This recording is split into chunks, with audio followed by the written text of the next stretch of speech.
نحمدہ ونصلی ونسلم علی رسول الکریم اما بعد فاعوذ باللہ من الشیطان الرجیم بسم اللہ الرحمن الرحیم انا اعطیناک الکوثر فصل لربک وانحر ان شانئک هو الابتر صدق اللہ مولانا العظیم وصدق رسولہ النبی الامین الکریم وَنَحْنُ عَلَىٰ ذَلِكَ مِنَ الشَّاهِدِينَ وَالشَّاكِرِينَ وَالْحَمْدُ لِلَّهِ رَبِّ الْعَالَمِينَ۔ حمد و صلوات کے بعد سبھی حضرات حضور کی بارگاہ میں ہدیہ درود و سلام پیش کریں۔ اللہم صلی علی سیدنا و مولانا محمد وعلی آل سیدنا مولانا محمد وبارک وسلم صلی علیہ۔ ماہ رواں چونکہ ربیع الاول شریف کا مہینہ ہے، گزشتہ سے پیوستہ نشست میں یا یوں سمجھیے کہ پچھلی نشست میں حضور کی آمد کے سلسلہ میں کچھ گزارشات میں نے عرض کی تھیں۔ اس آیہ مبارک کے سلسلہ میں کہ یا ایھا الناس قد جاءکم برہان من ربکم، اور کچھ باتیں میں نے عرض کی تھیں، اور پھر اس سے نیکسٹ ڈے سید جاوید شاہ صاحب کے گھر میں محفل تھی، تو بقیہ مضمون آگے میں نے اسی آیت کا تقریباً گھنٹہ سوا گھنٹہ بھر میں نے وہاں بیان کیا، تو وہ بھی ان ساتھیوں نے ریکارڈ کیا، انشاءاللہ یوٹیوب پر آ جائے گا، مزید اس پر کچھ کہنے کی ضرورت نہیں ہے۔ میلاد مصطفیٰ کے موقع کے مطابق میں نے عنوان گفتگو کے لیے سورہ کوثر کی تلاوت کی ہے۔ یہ سورہ مبارکہ کلام پاک کی سب سے چھوٹی سورتوں میں ہے، جس کے کلمات بھی باقی سورتوں سے کم ہیں اور حروف بھی کم ہیں۔ یہ سورہ مبارکہ کہاں نازل ہوئی؟ اس کے اندر دو قول ہیں۔ ایک قول یہ ہے کہ یہ سورہ مبارکہ مکہ معظمہ میں نازل ہوئی۔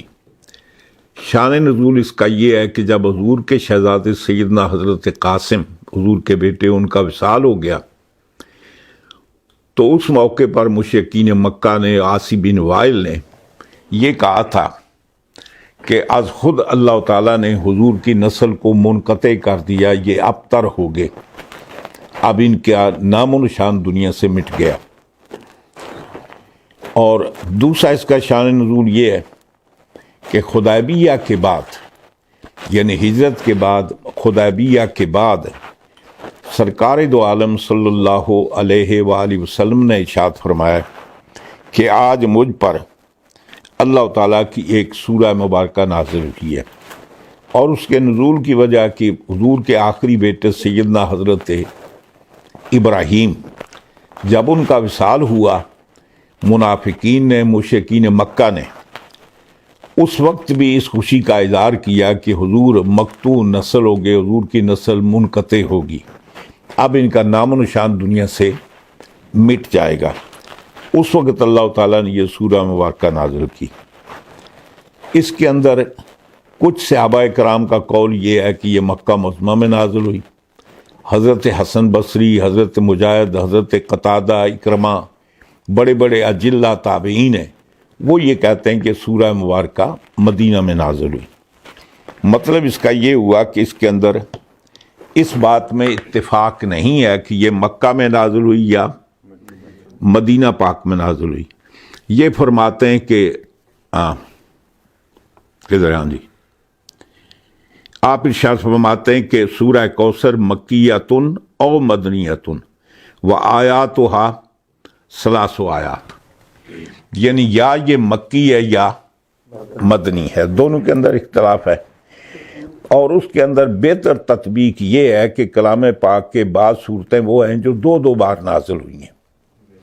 کبھی کبھی ایسے ہوتا ہے کہ کسی بات کو ریمائنڈ کرانے کے لیے اس کو مکرر ذکر کیا جاتا ہے، تو اس کے اندر تطبیق یہ ہے کہ یہ سورہ مبارکہ مکہ میں بھی نازل ہوئی اور پھر مدینہ پاک میں بھی نازل ہوئی، تو اس میں کوئی مذاکرے کی بات نہیں۔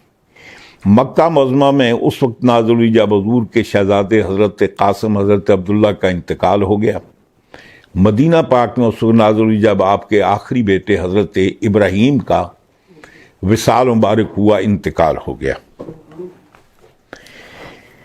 اللہ تعالیٰ ارشاد فرماتا ہے کہ انا، اور دوسری ایک بات اور کر دیں، اللہ فرماتا ہے انا اعطیناک الکوثر، اے محبوب ہم نے آپ کو کوثر عطا کیا، فصلی لربک وانحر، پس اپنے رب کی نماز پڑھیں اور اللہ تعالیٰ کی راہ میں قربانی دیں، ان شانئک ھو الابتر، بے شک آپ کا بدخواہ، آپ کا دشمن، آپ سے دشمنی رکھنے والا، برائی رکھنے والا، وہی ابتر ہے، مقتون نسل ہے۔ اب منافقین کے ہاں 4 بنیادی قسم کے عیب پائے جاتے ہیں منافقین کے ہاں۔ پہلا عیب یہ ہے کہ جو منافق ہوتے ہیں وہ بخیل ہوتے ہیں، اللہ کی راہ میں خرچ نہیں کرتے۔ خرچ وہ کرتا ہے کہ جس کو امید ہوتی ہے کہ اس کا بینیفٹ مجھے ملے گا، تو ان کا چونکہ آخرت پر عقیدہ ہی نہیں، جب آخرت پر عقیدہ نہیں تو پھر پیسے ان کے نزدیک خرچ کرنا ویسے ہی ہے جیسے ہم میں سے کوئی بندہ پیسے کنویں میں پھینک دے، نہ اس کے استعمال میں نہ کسی اور کے استعمال میں۔ تو پہلے سورہ مبارکہ کے اندر اللہ تعالیٰ نے رد فرمایا انا اعطینا، آپ نے عطیے کا ذکر کیا، فرماتے ہیں کہ میرا کام یہ ہے کہ مجھ سے سب سے زیادہ کوئی عطیہ اللہ یعنی دینے والا نہیں ہے، میرے بندوں کے اندر جو خاص بندے ہیں وہ بھی میری اس صفت کا مظہر بن کر آتے ہیں، وہ بھی اللہ کی راہ میں صدقات و خیرات کرتے ہیں، ضرورت مندوں کی ضرورتیں پوری کرتے ہیں۔ دوسری بات منافقین کے اندر یہ ہے کہ وہ نماز کے اندر کوتاہی کرتے ہیں، یہاں اللہ تعالیٰ نے دوسرے نمبر پر نماز کا ذکر کیا، فصل۔ اب تیسری بات یہ ہے، اگر منافقین عبادت کرتے ہیں، نماز پڑھتے ہیں تو ریاکاری کے لیے، دکھلاوے کے لیے، اس کا اللہ تعالیٰ نے رد کیا، فصل لربک، یعنی آپ نماز پڑھیں لیکن محض اللہ کے لیے، لوگوں کو دکھانے کے لیے نہیں۔ اور تیسری بات یہ ہے کہ وہ قربانی کرنے سے گریز کرتے ہیں۔ رب تعالیٰ نے فرمایا کہ فصل لربک وانحر، آپ اللہ کی بارگاہ میں نماز بھی پڑھیں اور اللہ کی راہ میں قربانی بھی عطا کریں۔ جی سمجھ گئے جناب؟ تو اللہ تعالیٰ نے 4 چیزیں وہ بیان کی ہیں جو منافقوں کی عادت کے خلاف ہیں، اللہ تعالیٰ نے ان کا رد کرتے ہوئے وہ 4 باتیں بیان فرمائیں۔ جی یہاں ارشاد ہوتا ہے کہ انا، اصل میں تھا یہ انا نا، جو انا نہیں شروع میں، اصل میں کیا تھا؟ انا نا۔ تو اب ظاہر بات ہے کہ 3 نون اکٹھے ہو گئے، یعنی 3 نون، 2 نون مشدد ہیں اور اس کے بعد نون، 3 نون اکٹھے ہو گئے، ایک نون کو گرا دیا، وہ جو نا کا نہیں نون، اس کو گرا دیا۔ اب الف باقی رکھا تاکہ یہ نشانی رہے کہ یہاں سے کوئی حرف گرا ہے۔ جی انا اعطیناک، اللہ تعالیٰ فرماتا ہے کہ محبوب ہم نے آپ کو عطا کیا۔ یہاں اعطینا کے بعد یہ نہیں فرمایا کہ اعطینا الرسول یا اعطینا النبی، یعنی میں نے رسول کو کوثر عطا کیا، میں نے نبی کو کوثر عطا کیا، یہ نہیں، بلکہ سرکار دو عالم صلی اللہ علیہ وسلم کی ضمیر سامنے لائی گئی، یا تو کسی کو خطاب کیا جاتا ہے اس میں ظاہر سے یا ضمیر سے۔ تو اللہ تعالیٰ فرماتا ہے کہ ہم نے آپ کو عطا کیا، یعنی یہ جو ہمارا عطیہ آپ کے لیے، یہ نہ رسول ہونے کی حیثیت سے ہے نہ نبی ہونے کی حیثیت سے، یہ آپ کی ذات کے لیے ہے۔ اور اس لیے ایک اور جگہ کلام پاک میں اللہ تعالیٰ ارشاد فرماتا ہے، میری بدقسمتی یہ ہے کہ میں حافظ نہیں ہوں، محل تو مجھے یاد ہیں لیکن آیتیں یاد نہیں رہتی، پھر ان عمر کا بھی تقاضا یہ ہے۔ اللہ تعالیٰ ارشاد فرماتا ہے کہ اے محبوب، آپ کا مقام یہ ہے کہ لو تم سسو نارن، یعنی میرا چراغ، اب مسئلہ نور ہی کا مشکاتن فیہا مصباح، یعنی اللہ تعالیٰ کے مثال وہ ہے جیسے ایک چراغ جو مطلب ہے شیشے کا ہے، فانوس کے اندر جل رہا ہے۔ آگے اللہ تعالیٰ فرماتا ہے لو تمسس نار، یا وہ کیسی یقاد زیتھا،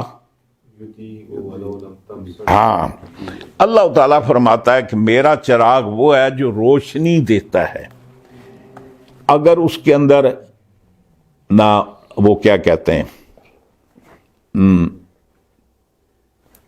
تیل، یعنی وہ انگریزی میں کیا کہتے ہیں جی فیول، ہاں جی، بتانا یہ ہے کہ اگر اس کے اندر فیول نہ ہو تو بھی وہ روشنی دیتا ہے۔ وَلَوْ تَمْسَسُ نَارٌ، اگر دیا سلائی نہ بھی ہو تو بھی وہ روشنی دیتا ہے۔ تو چراغ روشنی کیسے دیتا ہے جی؟ چراغ کے لیے ضروری ہے کہ اس کے اندر تیل بھی ہو، اور تیل ہونا کافی نہیں بلکہ کبریت، یعنی مطلب ہے کہ دیا سلائی کا ہونا ضروری ہے۔ مطلب یہ ہے کہ اس کے بغیر وہ روشنی نہیں دیتا۔ رب تعالیٰ فرماتا ہے میرا چراغ وہ ہے، اس چراغ سے مراد سرکار دو عالم صلی اللہ علیہ وآلہ وسلم کی ذات ہے۔ میرا چراغ وہ ہے کہ اگر اس کے اندر تیل نہ ہو تو بھی روشنی دیتا ہے، دیا سلائی نہ ہو تو بھی روشنی دیتا ہے۔ حضرت علامہ بیضاوی رحمۃ اللہ علیہ نے فرمایا کہ لو تمسس نار سے مراد کیا ہے؟ فرمایا کہ نبوت و رسالت، اگر اللہ تبارک و تعالی حضور کو نبوت و رسالت نہ دیتا تو بھی سرکار اللہ تعالیٰ کی پوری کائنات کے سردار ہوتے۔ یعنی سرکار دو عالم، یقیناً رسالت کا اللہ کی طرف سے بہت بڑا مرتبہ ہے، نبوت بہت بڑا مرتبہ ہے، اس میں کوئی شک نہیں، لیکن سرکار کی ذات وہ ہے۔ اللہ تعالیٰ فرماتا ہے کہ آپ میرے محبوب ہیں، منظور نظر ہیں، آپ کی خاطر میں نے کائنات پیدا کی ہے۔ اگر میں آپ کو رسالت نہ بھی دیتا، نبوت نہ بھی دیتا تو بھی میرے محبوب ترین آپ ہی ہوتے۔ بات سمجھ گئے نہیں؟ تو یہاں اللہ تعالیٰ فرماتا ہے انا اعطیناک، یہ نہیں فرما انا اعطینا الرسولا، انا اعطینا النبیہ۔ عام قاعدہ یہ ہے کہ جب کسی کے منصب کا ذکر کیا جائے نا، منصب کا ذکر، اور اس پر جو حکم ہوتا ہے وہ اس منصب پر نافذ ہوتا ہے۔ یعنی بتانا یہ ہے، اگر یہاں ذکر ہوتا نہیں نہ اعطینا رسولہ، میں نے رسول کو عطا کیا، تو مطلب اس کا یہ تھا کہ میرا عطیہ اس وجہ سے ہے کہ وہ میرا رسول ہے۔ اگر نبوت کا ذکر ہوتا تو معنی یہ ہوتا کہ میرا عطیہ اس لیے ہے کہ وہ نبی ہے۔ یا اللہ تعالیٰ نے نبوت اور رسالت کا ذکر نہیں کیا، فرما انا اعطیناک، محبوب میرا عطیہ آپ کے لیے ہے، آپ کی ذات کے لیے ہے۔ عام ازیں کہ آپ میرے رسول بھی ہیں اور نبی بھی ہیں، لیکن یہ عطیہ جو ہے یہ ذاتی طور پر آپ کی ذات کے لیے ہے۔ عطیہ کیا دیا؟ کوثر یا انا، یہ شروع میں حروف مشبہ بالفعل ہے، اور یہ انا اعطیناک، آگے فرمایا کہ یہ اعطیناک جو ہے اس کا مفعول اول کیا ہے؟ کاف ضمیر ہے جی۔ چونکہ عام قاعدہ یہ ہے کہ جب کسی فعل کو باب افعال یا باب تفعیل پر لایا جائے تو اگر وہ متعدی یک مفعول تھا تو متعدی دو مفعول ہو جائے گا، اگر وہ لازم تھا تو متعدی ہو جائے گا۔ اب عطا چونکہ متعدی یک مفعول تھا تو آتا، یعنی مطلب آتا یوتی اعطان باب افعال پر لائے، اب اس کے دو مفعول ہیں۔ انا اعطیناکل کوثر، مفعول اول کاف ہے اور مفعول ثانی کوثر ہے۔ یا ایک اور بات کرتے ہیں، انا جو ہے یہ حروف مشبہ بالفعل ہے، اور اس کے اندر جو آگے نا ضمیر ہے وہ اس کا اسم ہے، اور کوثر اس کی خبر ہے۔ تو رب تعالیٰ فرماتا ہے انا اعطیناک الکوثر فصل لربک وانحر۔ فاؤ جو ہے یہ فا عاطفہ ہے، فا عاطفہ بھی ہے، اور یہ فا جو ہے یہ فا تفریح بھی ہے، اور اس فا کو فضیہ بھی کہتے ہیں، فضیحہ۔ فرمایا کہ ایک تو یہ ہے کہ فا آتی ہے جواب، یعنی شرط کے جواب پر، اس پر آتی ہے، اور یہاں یہ بھی معنی بنتا ہے کہ آپ اللہ تعالیٰ فرماتا ہے اذا، جملہ شرطیہ یہاں معذوف ہے، اللہ تعالیٰ فرماتا ہے کہ جب آپ کو اللہ کی طرف سے عطیہ دیا جائے، اذا ہے جی، اے محبوب جب آپ کو کوئی چیز دی جائے تو جواب میں فصلی لربک وانحر، تو اس صورت میں جب شروع میں شرط معذوف ہو تو فا جزائیہ ہو جائے گی، فصلی لربک وانحر، اپنے رب کی آپ نماز پڑھیں اس کی ذات کے لیے، وانحر، اور قربانی عطا کریں۔ اب آگے چلتے ہیں جی، کوثر کا معنی کیا؟ دوسری پڑھیے۔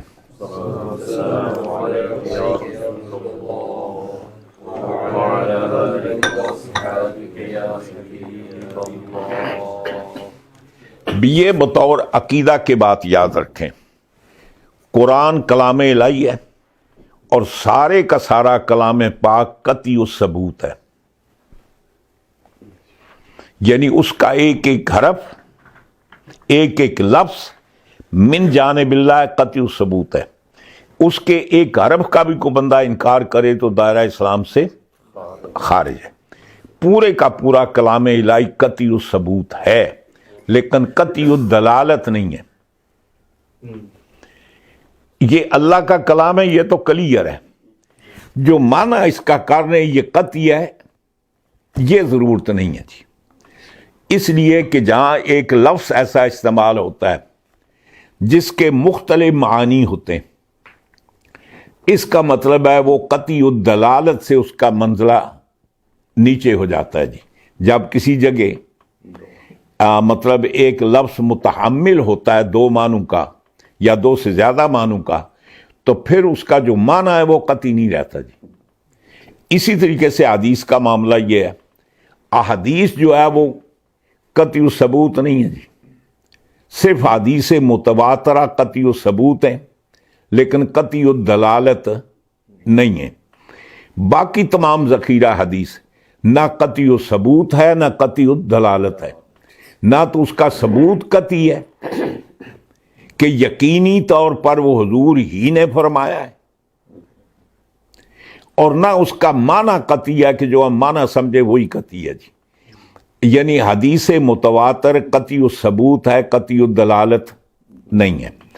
عام جو ذخیرہ حدیث ہے، حدیث متواتر سے نیچے حدیث مشہور ہے، حدیث مطلب ہے عزیز ہے، غریب ہے، جو جتنے بھی اخبار احاد ہیں یہ ظنی ہیں، ظنی الدلالت ہے، وہ جو ہے وہ قطعی الثبوت بھی نہیں ہے اور قطعی الدلالت بھی نہیں ہے۔ بات سمجھ گئے جی؟ اب لفظ کوثر جو ہے یہ ظنی الدلالت ہے، اس کے اندر اختلاف ہے، کیونکہ اختلاف کی گنجائش ہے نا، اس کے اندر اختلاف موجود ہے۔ حضرت ابو حیان اندلسی نے البحر المحیط کے اندر آپ نے اس کے 26 وجوہات لکھے ہیں جی، 26 جناب۔ امام اور تفسیر کبیر کے اندر علامہ کمولی رحمۃ اللہ علیہ نے اس کے 15 وجوہات لکھے ہیں جی۔ یہاں ایک اور بات کی بھی وضاحت کر لوں، چونکہ یہ ریکارڈ ہو رہا ہے، باقی حضرات سن لیں۔ اکثر و بیشتر یہ ہوتا ہے کہ تفسیر کبیر کا جب نام لیتے ہیں تو یہ کہتے ہیں امام فخر الدین رازی نے یہ بات فرمائی ہے۔ پوری تفسیر کبیر امام فخر الدین رازی کی نہیں ہے۔ زندگی کے آخری مرحلے میں آپ نے کلام پاک کی یہ تفسیر لکھی، کمپلیٹ نہیں کر سکے، آپ کا انتقال ہو گیا۔ اور ثبوت یہ ہے، امام فخر الدین رازی رحمۃ اللہ علیہ جس سورت کی تفسیر لکھتے تھے نا، اس کے آخر میں ڈیٹ لکھتے تھے کہ یعنی فلاں تاریخ کو اس سورت کی تفسیر میں نے ختم کی، مکمل کی ہے۔ اب بھی تفسیر کبیر اٹھا کر دیکھیں، جہاں جس صورت کے آخر میں آپ کو تاریخ ملے گی وہ امام فخر الدین رازی کی ہے جی، جہاں آخر میں آپ کو تاریخ نہیں ملے گی وہ امام فخر الدین رازی کی نہیں ہے۔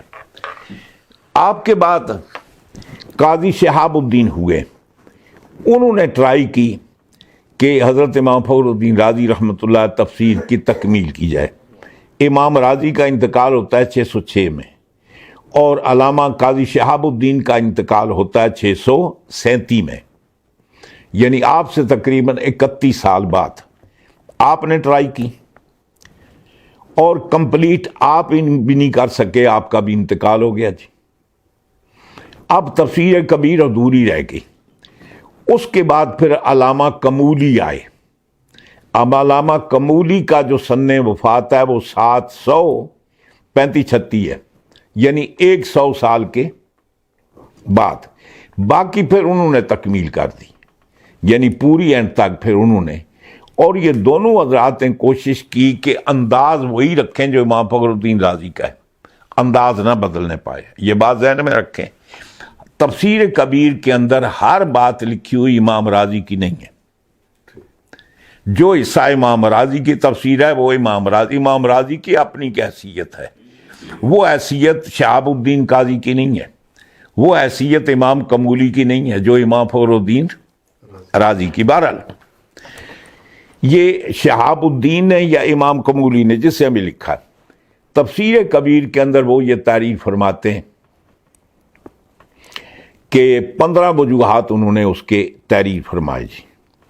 بعض روایت میں آتا ہے کہ کوثر سے مراد یہ جنت کے اندر ایک نہر ہے وہ ہے۔ بعض نے کہا کہ کوثر سے مراد نہر نہیں بلکہ حوض ہے، اور دونوں کے اندر تطبیق یہ ہے کہ حوض کہتے ہیں نا منبع، فاؤنٹین، اس سے جو نہر نکلتی ہے یعنی حوض کوثر سے، تو لہذا ان میں منافات نہیں ہے۔ اگر نہر مانا لیا جائے تو بھی ٹھیک ہے، اور اگر حوض لیا جائے تو بھی ٹھیک ہے۔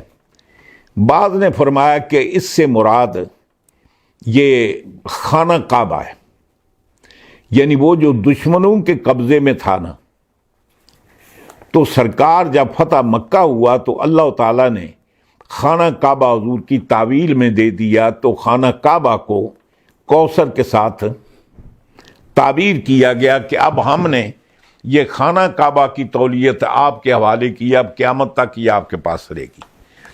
بعض نے کہا کوثر سے مراد قرآن ہے، بعض نے کہا کوثر سے مراد حضور کے کثرت معجزات ہیں، بعض نے کہا قرآن سے یعنی کوثر سے مراد اسلام ہے، بعض نے کہا کوثر سے مراد یہ حضور کی کثرت امت ہے، بعض نے کہا کوثر سے مراد کثرت علماء ہیں۔ بہرحال بے شمار اس کے معنی ہیں جو علماء نے اس کی تعبیرات کی ہیں، جیسے میں نے کہا نا صاحب تفسیر کبیر نے، انہوں نے 15 وجوہات لکھی ہیں، اور البحر المحیط نے، اور اسی بات کو علامہ علوسی نے 26 وجوہات لکھی ہیں، اور سب کو تعبیر کیا کیلا کے ساتھ، کیلا کیلا کیلا کیلا، یعنی یہ بھی کہا گیا، یہ بھی کہا گیا، یہ بھی کہا گیا، یعنی مطلب ہے کہ ان میں یہ سب باتیں ہو سکتی ہیں، یہ بات نہیں کہ ایک ہی بات کریکٹ ہے اور باقی باتیں غلط ہیں۔ بات سمجھ گئے نا جی؟ بعض نے کہا کہ اس سے مراد کیا ہے، کوثر سے مراد یہ حضور اکرم صلی اللہ علیہ وسلم کی اولاد ہے، بعض نے کہا کوثر سے مراد حضرت خاتون جنت ہے۔ اللہ تعالیٰ ارشاد فرماتا ہے کہ اِنَّا أَعْطَيْنَاكَ الْكَوْثَرَ، اے محبوب ہم نے آپ کو فاطمہ عطا فرمائی۔ اور سب سے زیادہ مناسب یہی بات لگتی ہے، اس لیے کہ تفسیر کے نزول کا عنوان کیا ہے جی؟ اللہ تعالیٰ فرماتا ہے اِنَّ شَانِئَکَ هُوَ الْأَبْتَرُ، آپ کا دشمن ہی بے اولاد ہے، آپ کا دشمن ہی مقتول نسل ہے۔ تو جب اس موقع پر قطع نسل کے موقع پر یہ آیت نازل ہوتی ہے تو اس کا معنی ہے کہ کوثر سے مراد پھر اولاد ہی ہو سکتی ہے کہ حضور منقطع نہ ہوں جی۔ چنانچہ ہمارے غرائب القرآن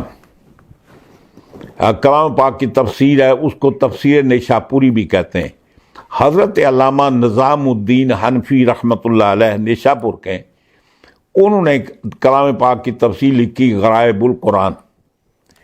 اس کے اندر باقاعدہ طور پر اس آیت کے تحت لکھتے ہیں کہ کوثر سے مراد حضرت خاتون جنت کی اولاد ہے اور آگے ان کی اولاد ہے۔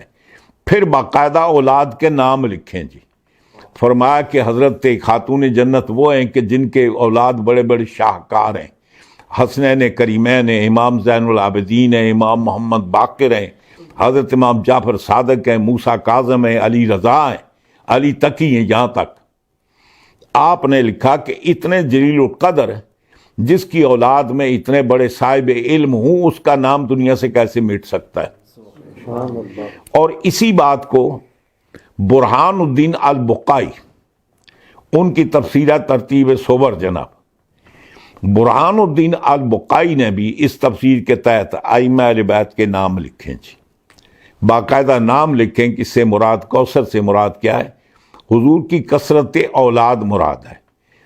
اب حضور کو اللہ تعالیٰ نے 4 بیٹیاں عطا فرمائیں، 3 آپ کو اللہ تعالیٰ نے بیٹے عطا فرمائے۔ بڑی بیٹی حضرت سیدہ زینب سلام اللہ علیہ، ان کی شادی ہوتی ابو العاص جو ان کے خالہ زاد بھائی تھے، اللہ تعالیٰ نے ان کو ایک بیٹا اور ایک بیٹی عطا فرمائی۔ جو بیٹا اللہ نے عطا فرمایا بچپنے میں انتقال ہو گیا۔ جو بیٹی تھی حضرت امامہ، وہ حضرت سیدہ خاتون جنت سلام اللہ علیہ کے بعد ان کا شادی، ان کا نکاح حضور مولا کائنات سے ہوا، آگے ان کی بھی اولاد نہیں ہے۔ دوسری آپ کی شہزادی حضرت رقیہ سلام اللہ علیہ، جو سیدنا حضرت عثمان غنی رضی اللہ تعالیٰ عنہ کے مطلب ہے کہ ان کے عقد میں تھی، ان سے اللہ تعالیٰ نے ان کو ایک بیٹا عطا کیا، لیکن اس بیٹے کا بھی انتقال بچپن میں، وہ کھیل رہے تھے اور مرغے نے آپ کی آنکھ پر ٹھونگ ماری، نتیجہ یہ ہوا کہ آنکھ میں زخم ہوا اور ایسے اس طریقے سے وہ خراب ہو گیا جس کی وجہ سے ان کی موت طاری ہوگی۔ اس کے بعد کوئی اولاد نہیں۔ حضرت سیدہ ام کلثوم سلام اللہ علیہ، پھر ان کا نکاح حضرت عثمان غنی حضرت رضی اللہ تعالیٰ عنہ سے ہوا، ان سے کوئی اولاد نہیں ہوئی۔ اب سرکار کی اولاد جو آپ کے شہزادے حضرت قاسم بچپنے میں انتقال کر گئے، عبداللہ بچپنے میں انتقال کر گئے، حضرت ابراہیم چند ماہ کے تھے انتقال کر گئے، بیٹوں کی اولاد نہیں، بیٹیوں کی اولاد نہیں۔ تو رب تعالیٰ فرماتا ہے کہ ہم نے کثرت اولاد عطا فرمائی، اولاد کدھر سے آئی؟ وہ حضرت خاتون جنت سلام اللہ علیہ کی ذات ہے۔ اور ویسے بھی حضور فرماتے ہیں کلو بنی امن ینتمون الی اسباطہم، فرمایا کہ جب کوئی بیٹی شادی ہو کر کسی دوسرے گھر میں جاتی ہے تو ہر عورت کی اولاد جو ہے وہ کس کی طرف منسوب ہوتی ہے؟ جہاں اس کی شادی ہوتی جو اسباط کی طرف، ما ادا ولد فاطمہ، ما سوائے فاطمہ کی اولاد کے، انا ابوہم و اسباطہم، ان کا باپ بھی میں ہوں، اسبا بھی میں ہوں۔ ایک دوسری حدیث حضور ارشاد فرماتے ہیں کہ ہر نبی کی اولاد کو اللہ تعالیٰ نے اس کی پشت میں رکھا، میری اولاد کو اللہ تعالیٰ نے علی کی پشت میں رکھا۔ تو لہذا وہ حضرت خاتون جنت سے جو حضور کی اولاد ہے وہ سرکار ہی کی اولاد ہے۔ اور یہ صرف حدیث کی بات نہیں، قرآن بھی کہتا ہے فَقُلْ تَعَالُوا نَدْعُ أَبْنَاءَنَا وَأَبْنَاءَكُمْ، اللہ تعالیٰ فرماتا ہے محبوب بھی ان سے کہہ دیجئے کہ تم بھی اپنے بیٹے لاؤ، ہم بھی اپنے بیٹے لاتے ہیں۔ اللہ کو نہیں پتا تھا حضور کا تو بیٹا ہی کوئی نہیں، اللہ بھی جانتا تھا حضور کے بیٹے ہیں، اور حضور بھی جانتے تھے تو ان بیٹوں کو لے کر گئے۔ تو قرآن میں اللہ تعالیٰ فرماتا ہے حسنین کریمین کون ہیں؟ حضور کے بیٹے ہیں۔ آگے پوری دنیا میں، آگے پھر علامہ نشاپوری لکھتے ہیں کہ جن جن لوگوں نے اہل بیت کو مٹانے کی کوشش کی، فرماتے ہیں کہ بنو امیہ نے یہ کیا کہ حضرت امام حسن مجتبیٰ کو زہر دے کر مارا، امام علی مقام کو میدان کربلا میں شہید کیا گیا، اور ان کے ساتھ 7 بھائی اور شہید ہوئے، بھتیجے بھانجے سارے۔ وہ سمجھے کہ سب کو شہید کر دیا، لیکن آج دنیا کا کوئی کونا سادات سے خالی نہیں ہے، بڑے بڑے سرکردہ لوگ موجود ہیں، لیکن یزید جو مد مقابل میں تھا کہ جس کو اللہ نے 15 بیٹے عطا کیے اور 5 بیٹیاں، اس کے بعد ایک بھی اولاد باقی نہیں ہے، اور ایک مقطوع نسل کے معنی، اور چونکہ سورت کا عنوان یہ ہے کہ ابتر، اس کا مطلب ہے اس کی بے-تین کوثر سے مراد وہ ہے جو ابتر کے اگینسٹ ہو، اور وہ کیا چیز بنتی ہے؟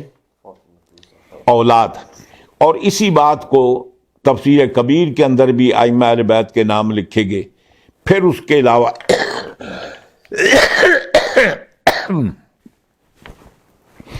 علامہ برہان الدین بقائی نے، اس نے بھی آگے نام لکھے جناب، اور یہ بتایا کہ بدخواہ کا کوئی دنیا میں اصل نہ رہی، نسل منقطع ہوگی، لیکن بحمد تعالیٰ خاتون جنت کی اولاد پوری دنیا لبریز ہے اس سے۔ جی آپ جس بر اعظم میں جائیں، بر اعظم ایشیا میں جائیں، افریقہ میں جائیں، کہیں جائیں، کثرت کے ساتھ سادات موجود ہیں، اس میں بنے ہوئے بھی موجود ہیں اور اصلی بھی موجود ہیں۔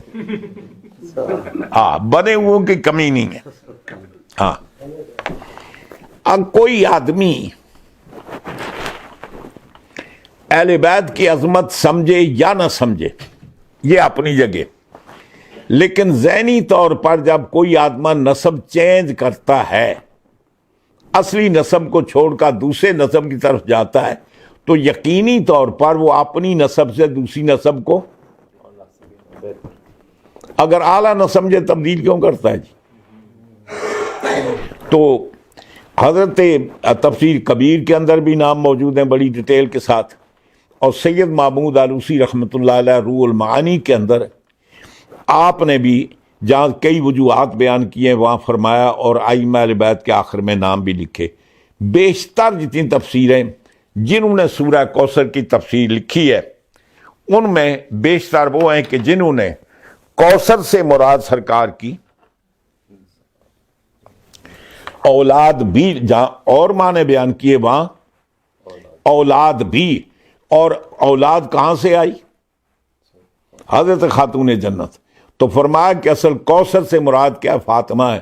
اللہ تعالیٰ فرماتا ہے محبوب، ہم نے آپ کو فاطمہ جیسی بیٹی عطا فرمائی، پھر آپ بے اولاد کیسے ہو سکتے ہیں؟ فاطمہ کی اولاد سے ہم نے پوری دنیا کو لبریز کر دیا ہے، اور قیامت کے آخری نقطے تک آپ کی اولاد باقی رہے گی۔ اور بعض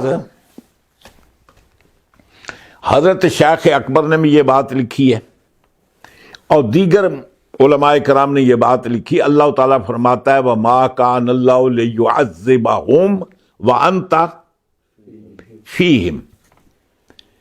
اس آیت کی تشریح میں لکھتے ہیں کہ مطلب یہ ہے جب تک آپ اس دنیا کے اندر موجود ہیں، بعض نے کہا اس سے مراد ہے کہ جب تک آپ کا وجود مسعود، آپ کی قبر انور اس دنیا میں موجود ہے، اس وقت تک اللہ تعالیٰ عذاب نازل نہیں کرے گا، قیامت بھی قائم نہیں ہوگی۔ لیکن قیامت بھی جب قائم ہوگی تو حضور کی قبر انور ہوگی یا نہیں؟ وہ تو ہوگی۔ البتہ یہ فرمایا کہ مَا كَانَ اللَّهُ يُعَذِّبُهُمْ وَأَنْتَ فِيهِمْ سے مراد یہ ہے آپ کے اجزاء جب تک دنیا میں موجود ہیں اس وقت تک قیامت نہیں اٹھایا جا سکتی۔ شیخ اکبر فرماتے ہیں قیامت آنے سے پہلے اللہ تبارک و تعالیٰ قرآن کے حروف اٹھا دے گا، یعنی قرآن کو اٹھا دے، یعنی دنیا میں کوئی عالم نہیں ہوگا، پڑھنے والے نہیں ہوں گے، وہ اٹھا دے گا، اور قیامت قائم کرنے سے پہلے نسل مصطفیٰ کو اللہ اٹھا دے گا، اس لیے کہ ان کی موجودگی میں قیامت نہیں آ سکتی۔ تو فرماتے ہیں کہ جب تک سرکار کی نسل موجود ہے اس وقت تک، اور کہتے ہیں کہ وہ صحابہ کرام جو ہیں وہ نجوم آسماں ہیں۔ جب صحابہ دنیا سے چلے جائیں گے تو نجوم آسماں چلے جائیں گے، اور فرمایا کہ اہل بیت اطہار نجوم الارض ہیں۔ فرمایا کہ جب یہ چلے جائیں گے تو زمین ختم ہو جائے گی۔ تو اللہ تعالیٰ ارشاد فرماتا ہے کہ محبوب، میں نے آپ پر یہ کرم کیا ہے کہ آپ کو فاطمہ جیسی بیٹی عطا فرمائی. اور ایک بات اور بھی عرض کرتے چلوں، کلام پاک کا اصول یہ ہے، جو باتیں بعد میں ہونے والی ہیں اللہ تبارک تعالیٰ اس کو ماضی کے صیغے سے تعبیر کرتا ہے. مطلب کیا؟ معنی اس کا یہ ہے کہ ہم جو پروگرام بناتے ہیں نا مستقبل میں، وہ پایا تکمیل تک پہنچے یا نہ پہنچے یہ ضروری نہیں ہے. اللہ تبارک تعالیٰ جس کا پروگرام بناتا ہے نا، وہ ماضی طرح سمجھو، جیسے ماضی یقینی ہوتی ہے جو ہو چکا ہوتا ہے، تو فرمایا کہ اللہ تعالیٰ کا آئندہ کا پروگرام بھی سمجھو کہ وہ ماضی کی طرح ہو گیا. یہ تو سمجھنے کی بات ہے نا. یہاں تو براہ راست ماضی کا صیغہ جی، اِنَّا أَعْطَيْنَاكَ الْكَوْثَرَ، ہم آپ کو کوثر دے چکے.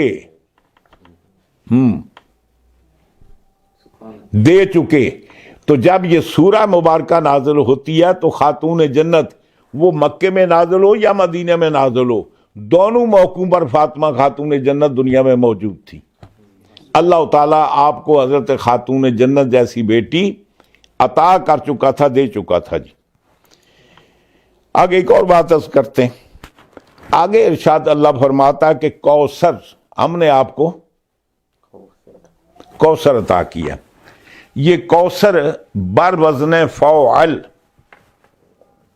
یہ مبالغہ کا صیغہ ہے، کثیر نہیں. کثیر کی جمع ہے کوثر، یہ مبالغہ کا صیغہ ہے جی. اللہ تعالیٰ کے کلام میں مبالغہ نہیں ہوتا جی. مبالغہ کا معنی سمجھتے ہیں؟ یعنی جو جس کی حد ہے نا، اس حد سے تجاوز کرنے کو مبالغہ کہتے ہیں. تو اللہ تعالیٰ اس بات سے پاک ہے. اللہ تعالیٰ کے کلام میں مبالغہ نہیں ہوتا جی.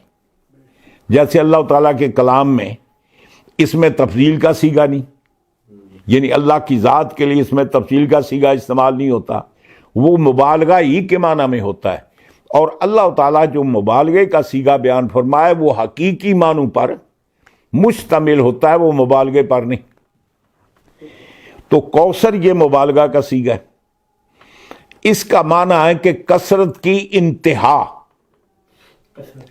یعنی کثرت کی جہاں انتہا ہوتی ہے نا، وہ ہم نے آپ کو عطا کر دیا.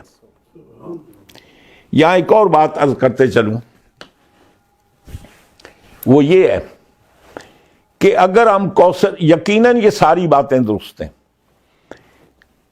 اگر کوثر سے مراد ہم صرف حوض کوثر لیں یا جنت کی نہر مراد لیں، تو اللہ تعالیٰ ارشاد فرماتا ہے کہ ہر جنتی کے لیے، اس کے لیے 2 نہریں ہوں گی. ہیں جی، ہر جنتی کے لیے جنت میں 2 نہریں ہوں گی. تو ہر جنت کے لیے 2 نہریں اور سرکار کے لیے 1. مطلب یہ ہے کہ یہ وہ بات ہے جو ہر جنتی کو وہ ساری چیزیں حاصل اور میسر ہوں گی جی.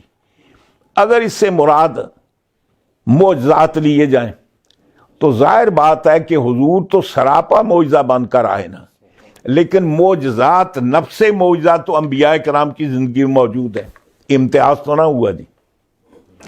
اگر اس سے مراد کتاب لی جائے تو کتاب اور صحیفے اللہ تعالیٰ نے دیگر انبیاء کرام کو بھی عطا فرمائے ہیں. اگر اس سے مراد کثرت امت لی جائے، بے شک ٹھیک ہے، لیکن نفس امت تو دیگر انبیاء کرام کو بھی حاصل ہے.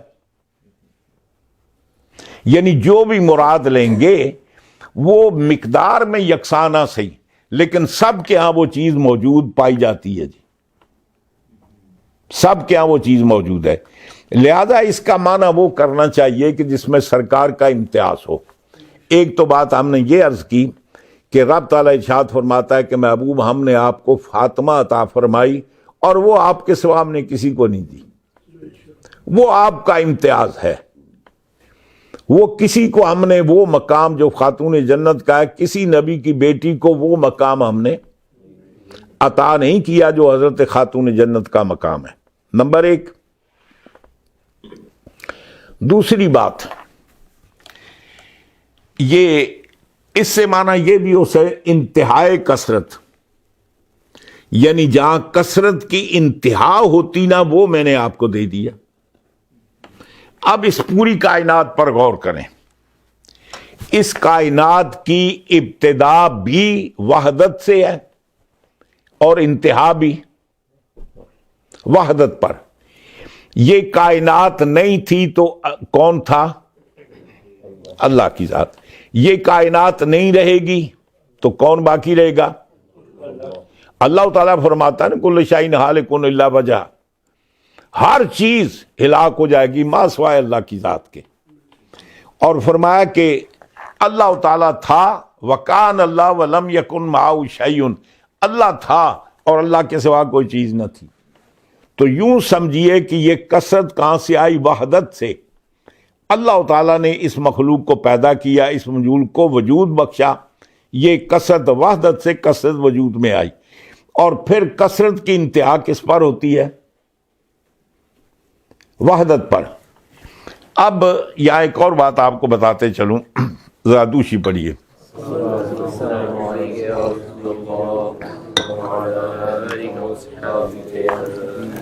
یہ سمجھانے کے لیے بات عرض کر رہا ہوں، ورنہ ضروری نہیں کہ جو چیز بیان کی جاتی ہے وہ مثل لہو جو ہے وہ اس مثل کے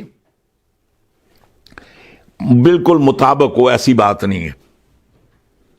اللہ تعالیٰ کا ایک ہے، اللہ تعالیٰ ایک ہے، لیکن وہ ایک وہ نہیں جو نمبر والا ایک ہے جی۔ یہ ایک جو ہے یہ تین طرح کے ہیں جی۔ ایک ہے وحدت جنسی، یعنی جنس ایک ہے۔ ایک ہے وحدت نوعی، نو ایک ہے۔ ایک ہے وحدت عددی، نمبر ایک ہے۔ واحد جنسی جیسے حیوان، لفظ حیوان واحد ہے نا، لیکن اس کے تحت کئی انواع موجود ہیں۔ یہ انسان کی انواع، یہ مطلب بکریاں، بھیڑیں، گھوڑے وغیرہ جتنی بھی ہیں، یہ جتنے حیوانات ہیں یہ سارے حیوان کے اندر آتے ہیں جی۔ انسان بھی اسی کے اندر آتا ہے۔ حیوان کے معنی یہ ہوتا ہے کہ جس کو اللہ تعالیٰ نے زندگی عطا فرمائی، اس میں سارے مشترک ہیں۔ پھر اس کے نیچے کئی اجناس ہیں، یہ مطلب ایک جنس انسان ہے، باقی بھی جانور اس کی جنس ہیں۔ پھر نوع ہے انسان، یا مثال کے طور پر کوئی اور کوئی چیز لے لیں تو یہ انسان ایک ہے جی، لیکن اس کے نیچے پھر افراد پائے جاتے ہیں، بہت سارے فرد ہیں۔ یعنی یوں سمجھیے کہ نوع جنسی، وحدت جنسی جب ہوتی ہے اس کے نیچے پہلے انواع کو تسلیم کریں گے پھر ایک بنے گا۔ اگر اس کو وحدت نوعی کہیں گے تو پہلے جب تک افراد نہ ہوں وہ نو نہیں ہو سکتی، تو پہلے افراد کا کثرت کا تصور ہوگا پھر وحدت کا ہوگا۔ تو اللہ تعالیٰ کی وحدت جو ہے وہ کثرت پر تو منحصر نہیں ہے۔ اور واحد عددی لیں، یہ جو نمبر ہوتا ہے ایک، وہ اللہ یہ بھی نہیں ہے۔ اس لیے کہ آپ اگر جانتے ہیں میتھ کو، ریاضی کو، تو ریاضی، علم ریاضی کے اندر یہ پوچھا جاتا ہے کہ مل، یہ جو واحد ہے یہ کیا ہے، اس کی ڈیفینیشن کیا ہے؟ اس کی ڈیفینیشن آتی ہے 2 کا آدھا۔ ایک کس کو کہتے ہیں؟ 2 کا آدھا۔ پہلے 2 آئے گا پھر 1 آئے گا جی۔ یعنی 1 کی پہچان کس سے ہوتی ہے؟ 2 سے ہوتی ہے، 2 کا آدھا۔ تو اللہ تعالیٰ تو وہ واحد، نمبر کا بھی واحد نہیں ہے۔ اللہ تعالیٰ وحدت حقیقی ہے، وہ اللہ تعالیٰ وحد لا شریک ہے، نہ واحد جنسی ہے، نہ واحد نوعی ہے، نہ واحد عددی ہے، وہ حقیقی واحد ہے۔ لیکن سمجھانے کے لیے میں عرض کرتا ہوں، یہ ایک ہے، یہ وحدت ہے نا، یہ مجازی طور پر، میں حقیقی وحدت کی بات نہیں کر رہا، میں مجازی وحدت کی بات کر رہا ہوں۔ یہ ایک نمبر 1 ہے نا جی۔ اب دو کی ڈیفینیشن کیا ہے؟ دو کہتے ہیں 1 + 1. دو کی تعریف کیا ہے؟ 1 + 1. جی. 3 کی تعریف کیا ہے؟ 2 + 1. اور ایسی 4 کی تعریف کیا ہے؟ 3 + 1. 4 کی تعریف یعنی 5 کی کیا ہے؟ 4 + 1. اسی طریقے سے 8 کیا ہے؟ یعنی 7 + 1. 9 کیا ہے؟ 8 + 1. بس فنش، ختم. 1 سے نمبر شروع ہوتا ہے 9 پر. 9 کے بعد کیا ہے؟ 10. 0 0 ہے. پھر کہاں ختم ہوا؟ 1 پر. یہ نمبر 1 سے شروع ہوا اور پھر 1 پر. بات سمجھ گئے نا جی؟ تو یوں سمجھیے کہ رب تعالیٰ فرماتا ہے کہ یہ جو کثرت ہے نا، میری ذات سے شروع ہوئی. میں نے اس کو پیدا کیا اور ایک دن آئے گا کہ پوری کثرت ختم ہو جائے گی، میں رہ جاؤں گا. تو کثرت کی ابتدا بھی اللہ کی ذات ہے اور اس کی انتہا بھی اللہ کی ذات ہے. وہ ابتدا ایسی ہے کہ جس کا اپنی ابتدا نہیں ہے. اللہ تعالیٰ کی انتہا وہ ہے کہ جس کی اپنی انتہا نہیں. بات سمجھ گئے نا؟ تو کوثر مبالغے کا صیغہ ہے. اس کا معنی کیا ہے؟ کثرت انتہا. رب تعالیٰ فرماتا ہے محبوب میں جنت آپ کو دوں، دنیا دے دوں، ساری باتیں دوں، لیکن پھر بھی آپ کا جو معیار ہے نا، یا میری جو آپ سے محبت پیار ہے، دل نہیں بھرتا. اللہ تعالیٰ دل سے پاک ہے. یعنی مطلب یہ ہے کہ میری وہ مطلب ہے کہ وہ تسلی نہیں ہوتی. میں آپ کو جنت بھی دے چکوں، پوری کائنات کا مالک بنا دوں، پھر بھی تسلی نہیں ہوتی. اللہ تعالیٰ فرماتا ہے محبوب اس کے سوا میں آپ کو کیا دوں؟ انا اعطیناک الکوثر. اے محبوب کثرت انتہا ہم نے آپ کو عطا کر دی. کثرت انتہا میری ذات ہے. فرمایا کہ محبوب میں آپ کا ہو گیا، میں آپ کا ہو گیا. اور یہ کوئی خطابانہ خطاب نہیں ہے. حضور کی حدیث حضور فرماتے ہیں من کان للہ کان اللہ لہو. جو اللہ کا ہو جاتا ہے پھر اللہ اس کا ہو جاتا ہے. من کان للہ ہے، جو اللہ کا ہو جاتا ہے کان اللہ لہو، پھر اللہ اس کا ہو جاتا ہے. جی. اور یہی وجہ ہے سرکار دو عالم صلی اللہ علیہ وسلم لی مع اللہ وقت.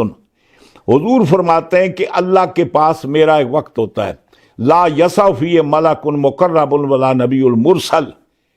فرماتے ہیں وہ وقت وہ ہوتا ہے نہ کو مقرب فرشتہ اس وقت ہوتا ہے، نہ کو نبی مرسل ہوتا ہے. جی.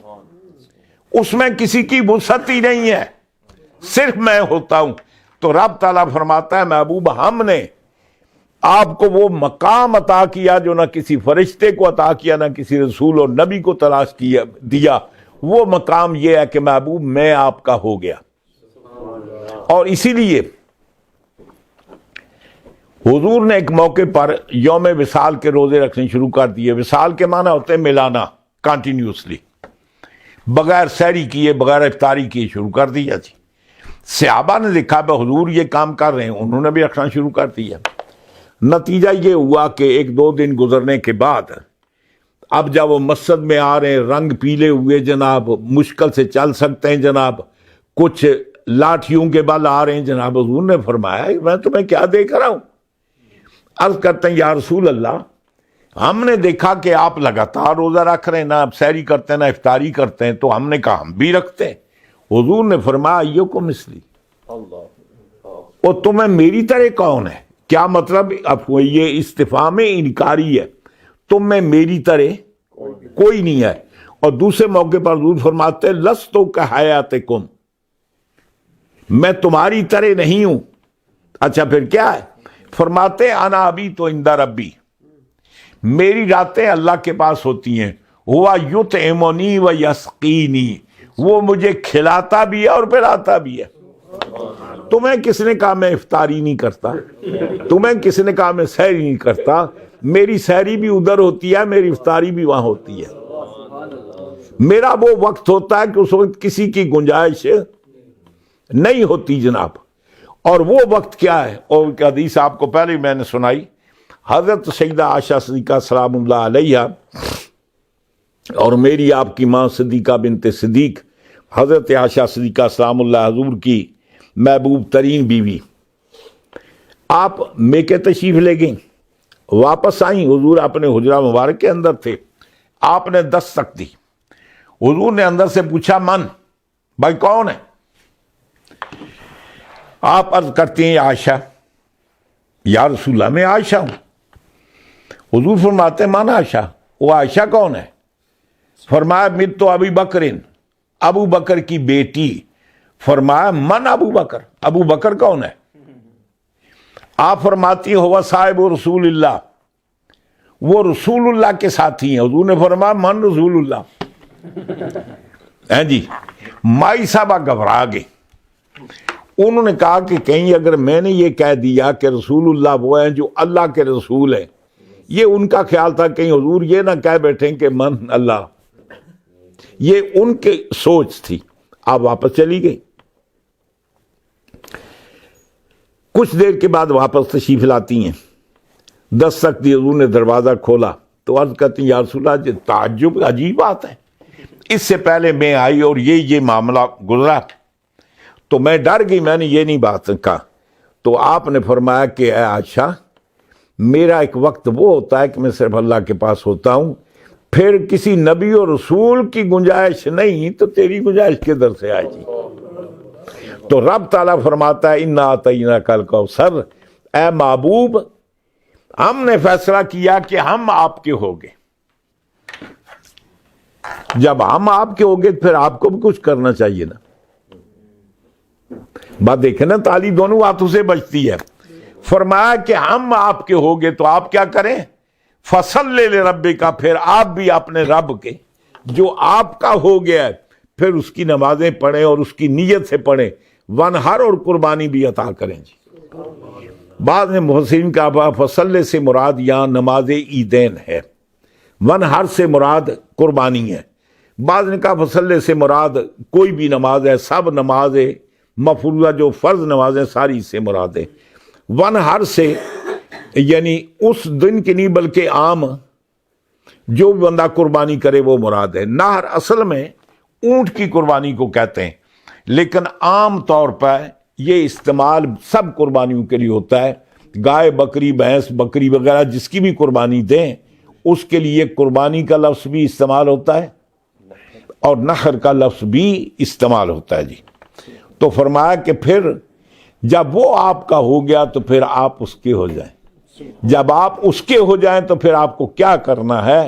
فصلی لربک وانحر، پھر اسی کی نمازیں پڑھیں اس کی رضا کے لیے اور اس کی راہ میں قربانی بھی دیں۔ فرمایا ان شانئک ھو الابتر، جب میں آپ کا ہو گیا تو دشمن آپ کا کیا بگاڑ سکتا ہے؟ وہ جس کو میں یاد کروں، جس کا میں ہو جاؤں، اس اولاد کی ضرورت کیا ہے؟ کسی یاد کرنے والے کی ضرورت کیا ہے؟ فرمایا پھر وہی ابتر ہے کہ جس کے ساتھ میں نہیں ہوں۔ یہاں سے ایک اور معنی بھی آپ ذہن میں رکھیں،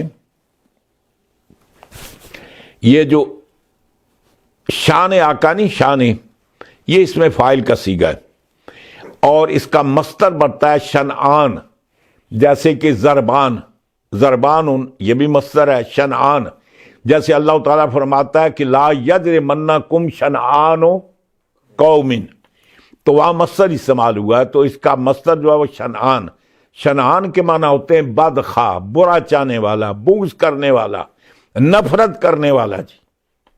تو فرمایا کہ جو آپ سے نفرت کرا، آپ کا برا چاہے گا، وہی مقتوع نسل ہوگا، اس کا نام و نشان مٹ جائے گا۔ نام و نشان مٹنے کے دو مفہوم ہیں، یا تو یہ ہے کہ اگر دنیاوی طور پر اس کی اولاد باقی بھی رہی تو وہ اس کی اولاد اس کے مشن پر نہیں ہوگی، جب مشن پر اولاد نہیں تو پھر وہ بات دیکھیں نا، جس کا بیٹا باپ کے نشے قدم پر نہ ہو پھر اس بیٹے کو ہونے اور نہ ہونے کا تو کوئی فائدہ نہیں۔ فرمایا کہ ان کیس اگر کسی بدخواہ کا بیٹا باقی بھی رہا تو وہ اس بدخواہ کے مشن پر نہیں ہوگا تو اس کا مشن انکمپلیٹ ہو گیا، نمبر 1۔ نمبر 2، اگر اس کا کوئی بیٹا ہوا بھی تو کبھی بھی اپنی زندگی میں اس باپ کی طرف اپنے آپ کو کبھی منسوب نہیں کرے گا، کبھی منسوب نہیں کرے گا۔ اس لیے فرمایا کہ دنیا میں بے شمار لوگ موجود ہیں، آج جو علی کا بیٹا نہیں ہے وہ بھی علی کا بیٹا بنتا ہے۔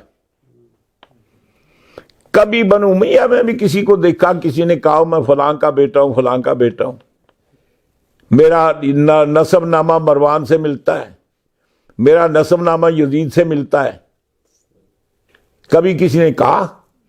تو فرمایا کہ اولاد ہونے کے باوجود بھی اولاد اپنی انسلٹ سمجھے گی اس باپ کی طرف منسوب کرنے کو، تو رب تعالیٰ فرماتا ہے محبوب ہم نے آپ کو فاطمہ عطا فرمائی، اور فرمایا کہ یا اس کا معنی یہ کہ ہم آپ کے ہوگے، جب ہم آپ کے ہوگے تو پھر آپ یہ کریں کہ ہماری بارگاہ میں نمازیں بھی پڑھیں اور پھر قربانی بھی دیں، تو جب میں آپ کا ہو گیا تو دشمن آپ کا کیا بگاڑ سکتا ہے؟ پھر اوتر دم کٹا آپ کا دشمن ہی ہے، پھر آپ نہیں، جس کا ذکر کرنے والا اللہ۔ اور یہاں ایک اور بات بھی برسبیل تذکار کر دوں،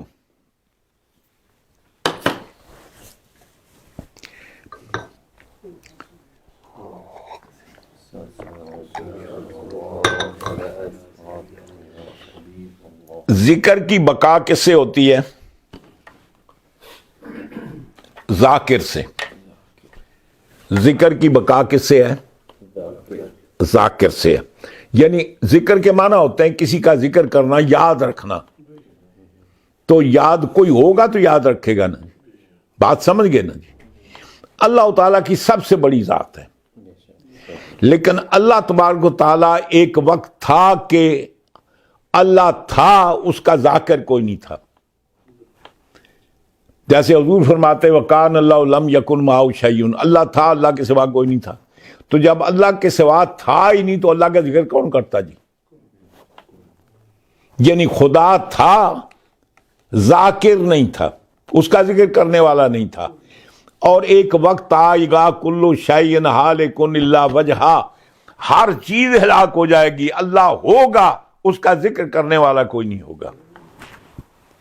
ایک وقت تھا کہ خدا تو تھا اور خدا تو ہے، لیکن اس کا ذکر ذاکر نہیں تھا۔ ایک وقت آئے گا کہ اللہ کی ذات تو ہوگی لیکن اس کا ذاکر نہیں ہوگا۔ اللہ تعالیٰ فرماتا ہے محبوب میں نے آپ کو کوثر دی، میں آپ کا ہو گیا، میرا ذکر مٹ سکتا ہے، آپ کا ذکر نہیں مٹ سکتا۔ میرے ذاکر ختم ہو سکتے ہیں، آپ کا ذاکر ختم نہیں ہو سکتا۔ اللہ تعالیٰ فرماتا ہے ان اللہ و ملائکتہ یصلون علی النبی یا ایھا الذین آمنوا صلوا علیہ وسلموا تسلیما۔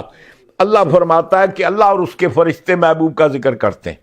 جب فرشتے نہیں رہیں گے تو حضور کا ذکر نہیں کریں گے، لیکن اللہ تو حضور کا ذاکر کون ہے؟ اللہ کی ذات ہے۔ فرمایا کہ ہم نے آپ کو وہ کوثر عطا کیا، آپ کا ذکر کبھی مٹ ہی نہیں سکتا۔ یہ پوری کائنات مٹ سکتی ہے، آپ پر بھی فنا طاری ہوگا لیکن آپ کا ذکر فانی ذکر باقی رہے گا۔ تو فرمایا کہ محبوب جب میں آپ کا ہو گیا تو پھر آپ کا ذکر منقطع کیسے ہو سکتا ہے؟ فرمایا کہ محبوب جب آپ فاطمہ جیسی آپ کی بیٹی موجود ہے، آپ کی کثرت اولاد دنیا قیامت بھری، تو پھر آپ کا نام و نسب اور نسل منقطع کیسے ہو سکتی ہے؟ اللہ اپنے حبیب الحبیب صلی اللہ علیہ وسلم کے صدقے میں مجھے آپ کو جو کچھ میں نے گزارشات کی، اللہ تعالیٰ ہمیں اس پر چلنے کی توفیق عطا فرمائے۔ اللہ تعالیٰ ہمیں حضور کی محبت عطا فرمائے، حضور کی ہر نسبت کے اللہ میں محبت عطا فرمائے۔ اللہ اپنے حبیب کے صدقے اپنے چاہنے والوں میں، حضور کی محبت کرنے والوں میں ہمیں زندہ رکھے، اور انہی لوگوں کے اندر اللہ تعالیٰ ہمارا حشر فرمائے۔ وآخر دعوانا الحمد للہ رب العالمین۔ آئندہ جمعے سے، آئندہ پروگرام سے انشاءاللہ پھر وہ جو ترتیب سے تفسیر چل رہی ہے اسی کے تحت انشاءاللہ گزارشات پیش کریں گے۔ تو یہ میں نے سمجھا میلاد پاک کا مہینہ ہے، تو میلاد میں ہم کیا کرتے ہیں جی؟ سرکار کی آمد بیان کرتے ہیں، سرکار کے آمد سے جو حاصل ہوا وہ بیان کرتے ہیں، سرکار کے فضائل بیان کرتے ہیں۔ تو میں نے سمجھا کہ یہ وہ صورت الفاظ اس کے مختصر ہیں، حروف اس کے کم ہیں، لیکن اس کے مطالب اور معانی جو ہے نا وہ ایک بحر ذخار ہیں، ایک اپنے اندر نہ مٹنے والا بے پایاں سمندر کی طرح اس کی تہ کے معانی و تفاسیر ہیں، اور بے شمار بزرگوں نے سورہ کوثر کی طرح کئی کی جلدوں کے اندر تفسیریں لکھی ہیں۔ اللہ اپنے ان کی صدقے مجھے آپ کو قرآن پڑھنے کی، سمجھنے کی، عمل کرنے کے اللہ توفیق عطا فرمائے۔ اللہم صلی علی سیدنا و مولانا محمد و علی سیدنا مولانا محمد مبارک وسلم علیہ۔ ربنا ظلمنا انفسنا وان لم تغفر لنا وترحمنا لنکونن من الخاسرین۔ مولا اپنے حبیب صدقے ہمیں قرآن و حدیث پر عمل کرنے کی توفیق عطا فرما، حضور کی محبت عطا فرما، محبت کے جو تقاضے ہیں ان کو پورا کرنے کی توفیق عطا فرما۔ مولا ہمیں حضور کی سنتوں کو اپنانے کی توفیق عطا فرما، حضور کی سیرت کو اپنانے کی توفیق عطا فرما۔ مولا ہمیں اس راہ پر چلنے کی توفیق عطا فرما جو راستہ تو نے اور تیرے محبوب نے ہمارے لیے متعین کیا ہے۔ مولا تعالی ہمیں اس راستے سے بچا کر رکھ جو راستہ تجھے اور تیرے محبوب کو ناپسند ہے۔ وصلی اللہ تعالی علی خیر خلقہ محمد وآلہ وصحبہ اجمعین برحمتک یا۔ اب جماعت ہوگی جناب نیچے میرے خیال۔ ہاں جی، کیا ہوا؟